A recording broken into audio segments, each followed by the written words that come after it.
The Anime Awards are a very low-hanging fruit to make YouTube videos over. I have only made one video recapping the ceremony, and even now it feels like I'm beating a dead horse. In this year's Anime Awards, a lot of really stupid, funny shit happened. I mean, Ninja Kamui somehow won the Best Original Anime Award. Even the champion of lukewarm takes agrees the show is terrible. And while I planned to, and I would have loved to make a video showcasing all of the funny stuff at the Anime Awards, they wiped the shit from the internet before I could do anything. But what transcends even this barrier is this. Solo Leveling won Anime of the Year. It would be fine to have a popularity contest. Shit, it would make a lot of sense to slap on a category for the most popular or widespread or influential anime. But it's the fact that they market it with this grandeur, as if they were truly going to assess the quality of the anime. Look at this shit. The compelling stories, beautiful executions, and unforgettable characters weave together elements that create true masterpieces just for the anime equivalent of a Marvel movie winning. And it's not even a good Marvel movie. Thor: Dark World just won the Anime Awards. As I write this, most of the anime community hates Crunchyroll. It might be the most controversial awards yet, and the reason for this is very simple. This is a war between the anime community and people who just sometimes kind of watch anime. Crunchyroll just doesn't really know whether they want to appeal to the community or to the wider population. The anime community, the annoying nerds, generally love Frieren but think Solo Leveling is overrated. The wider population go to vote, and they think, the only thing here I watched is Solo Leveling. I think I'll vote that one. Crunchyroll. Crunchyroll-san. Rahul Purini. I get it. It's an accurate description of the big, popular anime right now. I mean, it won for a reason. But Rahul, there is no reason to describe it like this. What are we doing? What does Crunchyroll even mean, your move? I am trying to be a typical YouTuber centrist, but I just can't hold back my true feelings. Solo Leveling is ass. It really does not deserve the award. Everybody has recency bias over Season 2 when the award went to Season 1. Which is also ass. When I made my Solo Leveling video where I called all Solo Leveling fans stupid, I didn't actually mean it, it was just a funny title I thought would get some clicks. But by each passing day, I am actually more convinced there are zero intelligent Solo Leveling fans. Even though you might be able to guess my thoughts on Solo Leveling, this isn't another review. This is a comparison.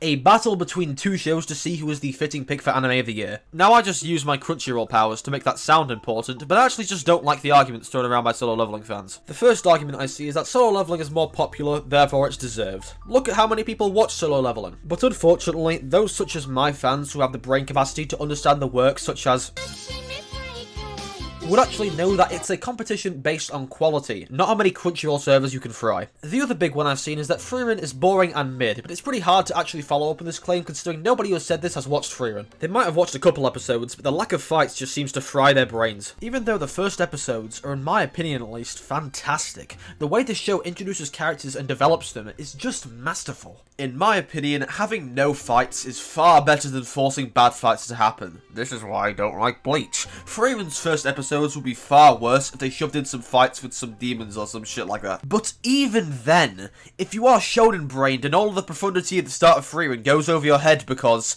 where are the fights? You only have to wait 2 episodes. And if that wasn't enough for you, fine. But by episode 6, Frieren is dropping Sakugan nukes that are better than the one in episode 3. What the masses don't realise is that Frieren has better fights than Solo Leveling. Easily, and I have 2 unrefutable points to back this up. Solo Leveling fights never try to build on the world of a show, reinforce the themes, or introduce a dichotomy between 2 characters. It's just Dong Shit Poo versus an NPC. Why did he aim to the side of him? Solo Leveling's best fight is a blatant ripoff of another show, whereas Frieren vs Plant Monster still has some pretty cool meaning behind it. The second is production. Frieren has better animation than Solo Leveling.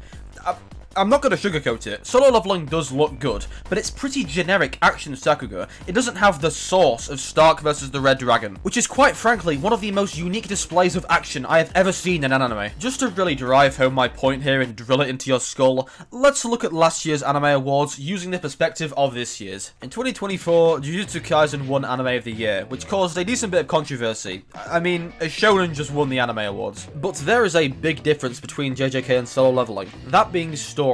JJK's story is talked about a ton. Some think it was incredible, some people didn't like it at all, some people simply enjoyed it, some dislike the lack of depth, and some argue there is depth to JJK.